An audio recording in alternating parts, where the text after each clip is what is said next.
Hola, ¿qué tal nuevamente? Sí, ya estamos en la sesión 2. Ahora ya lleva, como conocen el título, Capernaum, ciudad de Jesús. Herodes el Grande. Herodes el Grande es el rey impuesto por Roma. Los judíos no lo aceptan demasiado, pero es un personaje importante, por supuesto. Y fíjense que va hasta el 4 después de Cristo. Hay una cuestión sobre el nacimiento de Jesús, este, porque es durante el periodo, justamente la última parte de este periodo de este rey. Hay algunas cuestiones sobre si fue antes, un poco después, las fechas. De cualquier manera, sabemos que sí, efectivamente, Herodes el Grande era el rey en aquel momento. Y aquí tenemos toda la extensión de ese reinado. Para la época de Jesús esto se va a subdividir después porque muere el padre, digamos, Herodes el Grande. Y así abarca toda esta región que está en verde aquí. Y voy a destacar algunas de las gestiones de él. Por ejemplo, la matanza de los inocentes, que ya sabemos porque eso está vinculado con el tema de Jesús, el nacimiento de Jesús, cómo mandó matar a todos los bebés. De esa manera quedó también en la historia por esa actitud tan cruel de querer eliminar cualquier sucesor. Esta es una obsesión que tiene cualquiera de los monarcas de esa época y de antes, y no sé si ahora, pero bueno, no a tal extremo. Pero lo cierto es que ese es famoso por eso. Pero también la historia más bien lo rescata como un gran constructor. Por ejemplo, hizo el templo de Jerusalén. Esta fue una gestión política, él no es religioso para nada, pero hace para congraciarse con los judíos. Y de esa manera también, en cierto sentido, se congració con los judíos. ¿Se acuerda que mencionamos los herodianos como un grupo de poder dentro de la política? Bueno, son aquellos que eran del riñón de Herodes, justamente Herodes el Grande.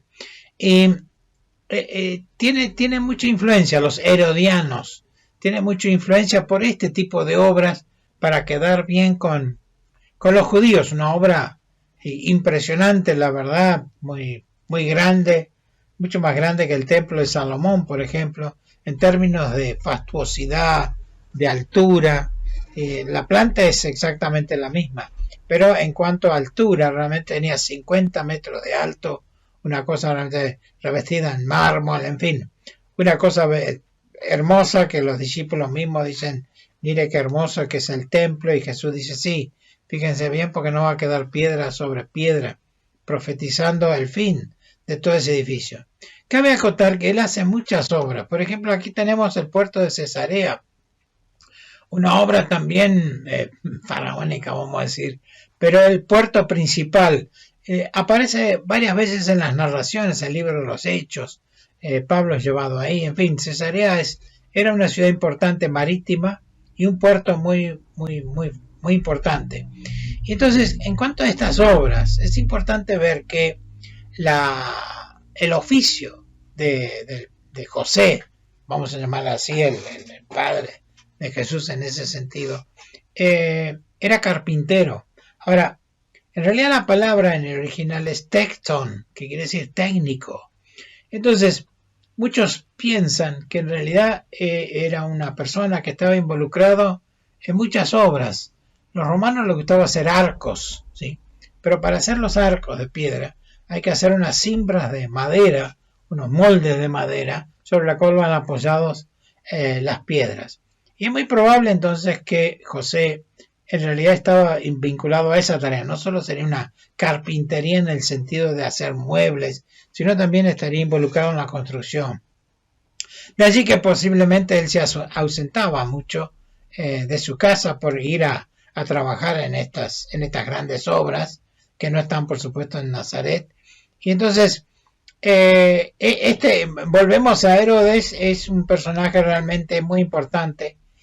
Una de las grandes obras que él hace es esta fortaleza que hay, se llama Masada, en el Mar Muerto. Y ahí estas son las ruinas que vemos hasta el día de hoy. La vez que visité Israel me quedó la tremenda ganas no puedo hacer de visitar este lugar, porque realmente es fascinante, hay toda una historia ahí.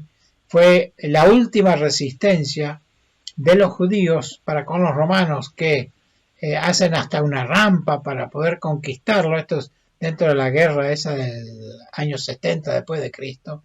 Y cuando finalmente llegan las tropas romanas, todos se han suicidado.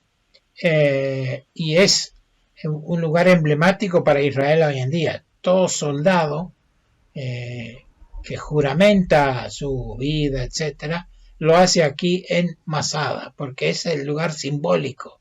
Esto es hecho por Herodes el Grande, una obra fabulosa a nivel de ingeniería, por supuesto. Así que por eso es conocido este Herodes el Grande.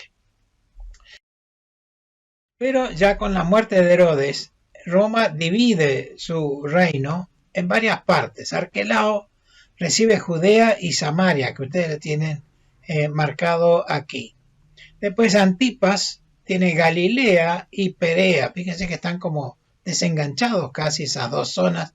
Galilea es la que nos va a interesar y Arquelao es el personaje que va a ser entonces el regente, el rey en ese lugar. Y nos queda entonces Felipe recibe la zona del Golán.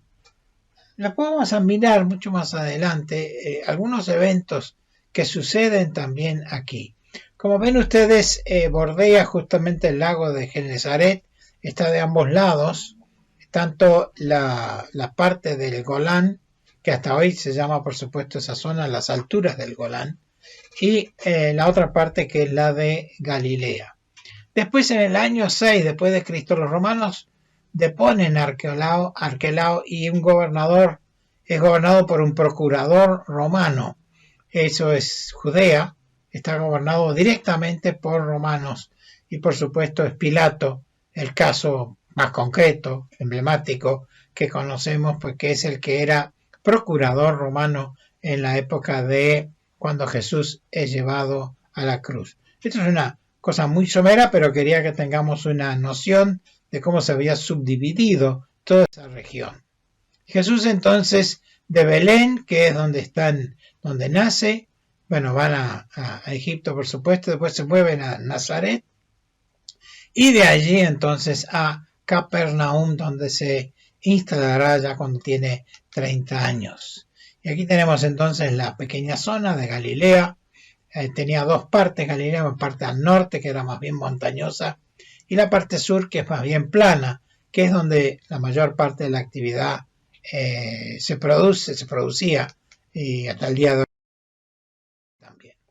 Las piedras de basalto negro, hemos hecho referencia a esto, es una cosa muy curiosa, como ya dije, de estos pueblos generalmente eran hechos de adobe y aquí las piedras de basalto hace muy resistentes. ¿Se acuerdan de los que trajeron el paralítico tuvieron que ir por el techo porque la pared no podés asistir bajo una pared de basalto?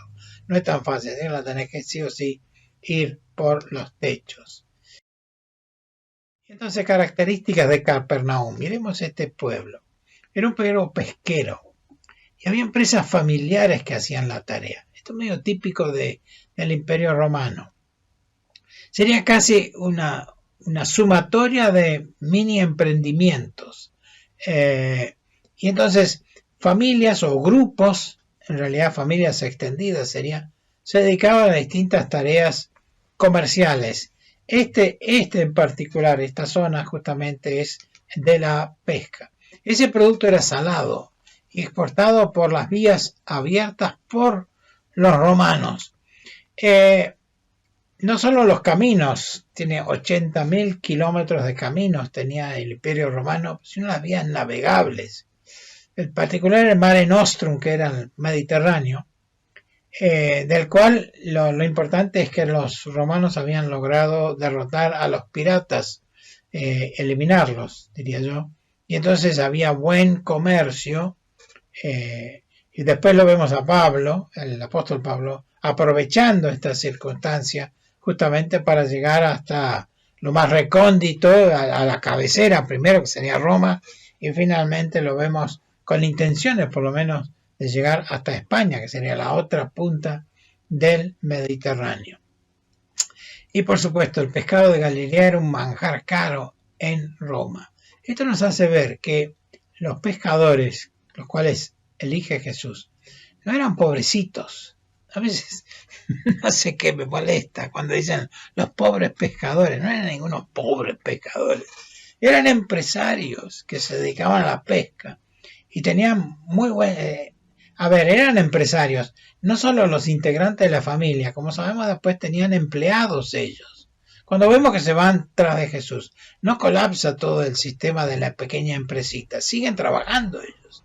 Después inclusive Pedro vuelve a su paterna empresa, digamos así, y quiere seguir trabajando. Bueno, en la historia es otra, pero a lo que voy es, eran hombres de recursos, estaban muy bien, tenían un elemento de mucho valor que, dado la vinculación que existía en el Imperio Romano, justamente era para beneficio de todos en realidad, porque podían obtener sus recursos de este trabajo genuino.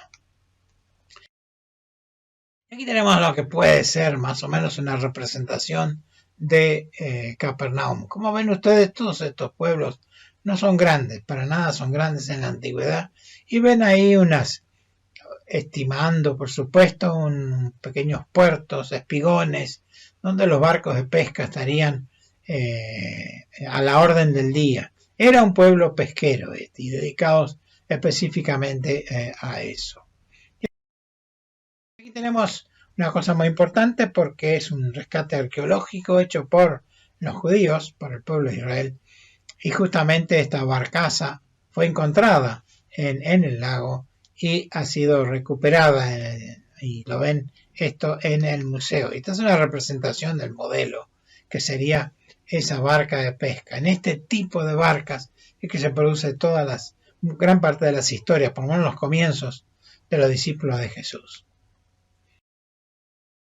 Y aquí muestro esto porque aquí tenemos el producto salado, justamente el producto de pescado eran secado sobre las azoteas, de ahí que tenían azoteas planas, y vemos la escalera también que sube esa azotea, desde la cual los amigos llevan al paralítico. Toda la historia, la narración bíblica cae perfectamente entonces en este ámbito tan particular, si quieren, o tan especial que se tenía en aquel momento.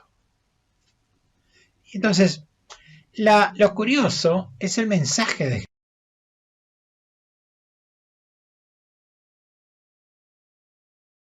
Jesús. Cuando la primera palabra que él dice es arrepentidos, ¿no? Es decir, arrepentidos, porque el reino de los cielos se ha acercado. O sea, siempre me llama la atención esta frontalidad de Jesús, confrontar a la persona, como dijimos, a las personas, a las entidades, a las comunidades, a las gentes en general. El tema de arrepentirse, esto no está bien, no está funcionando bien. Y su palabra es fuerte, él dice, arrepiéntanse. ¿Por qué? Porque el reino de los cielos se ha acercado. ¿Qué habrá pensado la gente en aquel momento? Estaban pensando en sus cosas de todos los días. Si me alcanza, si puedo, tengo que trabajar. Los discípulos mismos dicen, maestro, hemos pescado toda la noche y no sacamos nada. O sea, hay fracasos también, ¿no? La cosa no andaba, o por ahí sí funcionaba, pero Jesús dice, hay que arrepentirse, porque esto tiene que ver con una cosa espiritual. El país, los países, el mundo, en general no la encuentra. Se complica todo, hay mucha corrupción, hay mucha droga, mucho tráfico de droga, hay mucha cosa terrible. Y si hoy pone sus pies Jesús en la tierra, va a decir lo mismo, arrepiéntanse. Esto no va así, no es así como tiene que salir la cosa. ¿Por qué? Porque el reino de los cielos se ha acercado. Y yo diría que hoy podemos decir, el reino de los cielos está aquí. porque Jesús ha venido y está en nosotros. Y está en nosotros decir estas cosas a este mundo que necesita estas verdades. Que lo quieran oír es otra cosa. Jesús mismo dijo, bueno, si no los aceptan, agarran las sandalias, se las sacan, las sacuden, dejan el polvito ahí y se van a otro lado. Ustedes le avisaron. Qué bueno que es pensar en esta actitud de Jesús. Pero vamos a la palabra arrepentidos. Arrepentimiento. El perdón es posible cuando hay arrepentimiento. Automáticamente, al haber arrepentimiento, hay perdón. Fíjense que la ley del arrepentido es una ley muy reciente en la Argentina, no existía antes. Entonces ahora hay mucha gente, o bueno, algunos, que se ponen en papel de arrepentimiento, entonces les cabe otra situación legal, pero ya aquí, 2000 años antes, Jesús está hablando de arrepentimiento. Es la clave de la cosa. Pero conviene aclarar, a ver un poquito más este concepto. Indulto. Es perdón sin arrepentimiento. Nosotros en la Argentina hemos tenido la experiencia del indulto. Fueron indultados ciertas personas por una alta autoridad. Pero no hubo arrepentimiento. Es más, cuando se le preguntaba a esa gente, ¿usted se arrepiente? No, para nada. Entonces, ¿de qué?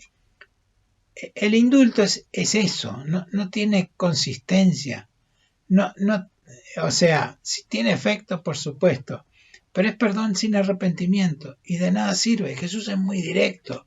Y entonces lo que conviene aclarar aquí, mis estimados y cordiales amigos y amigas, Dios perdona, pero no indulta.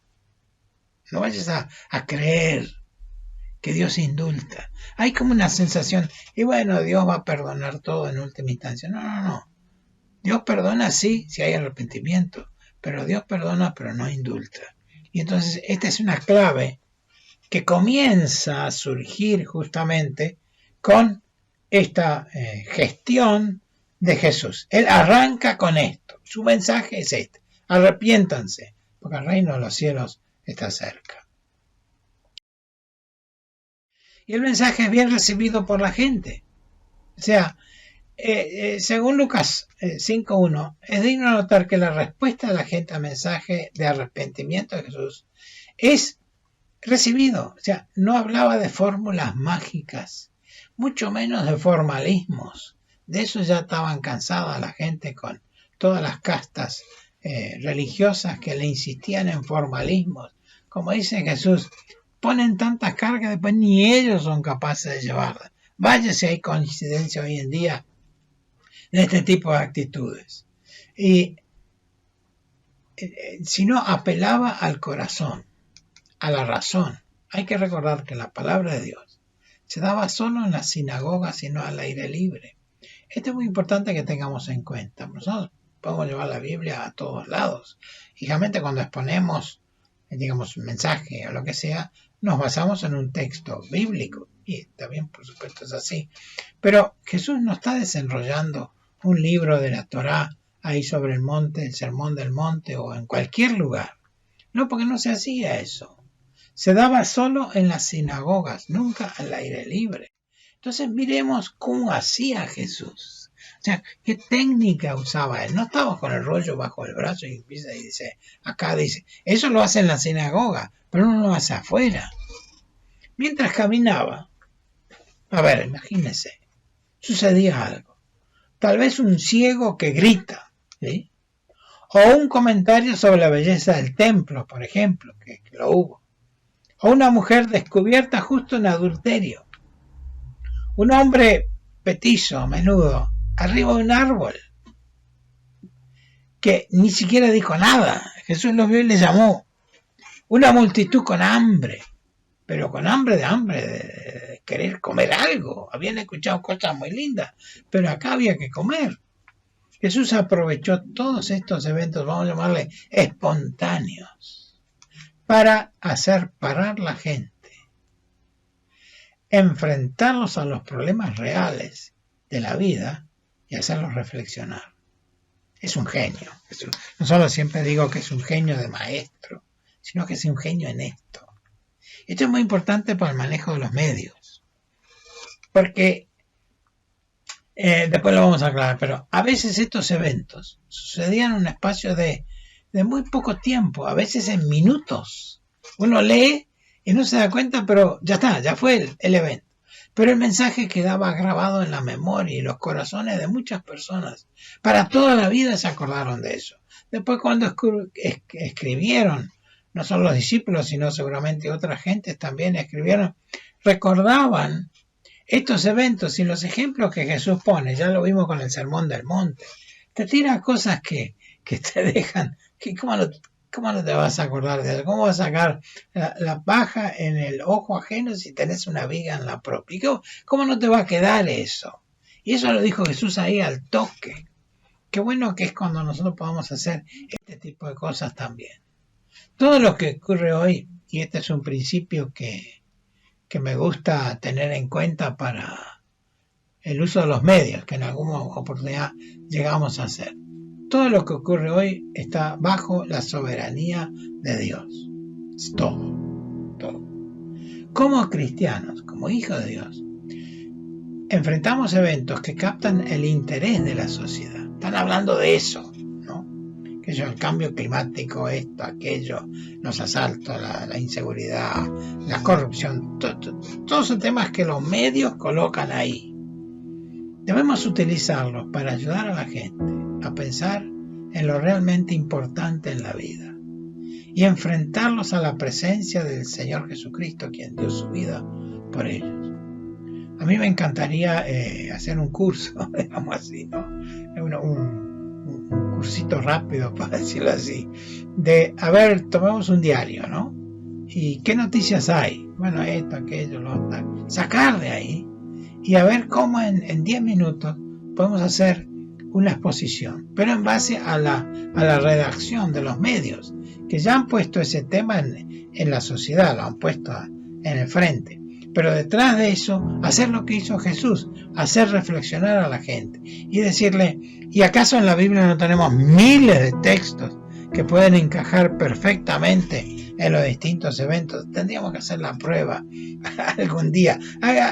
Hacelo de última instancia en algún momento en tu casa. Pega una leída, hoy no compramos diarios casi, ¿no? Pero sí podemos mirar las noticias por internet o lo que sea. ¿Cómo reflexionar muy brevemente sobre este tipo de cosas? Que así nos ayude a nosotros también a poder entonces ser capacitados y prepararnos justamente para esta gestión que marcó el camino Jesús e inició de esta manera tan espectacular en ese pequeño pueblo, podemos decir, de Capernaum, con un grupo de gente que estaba dispuesto a seguir al maestro, y espero que nosotros también podamos seguirle. Gracias, hasta la próxima.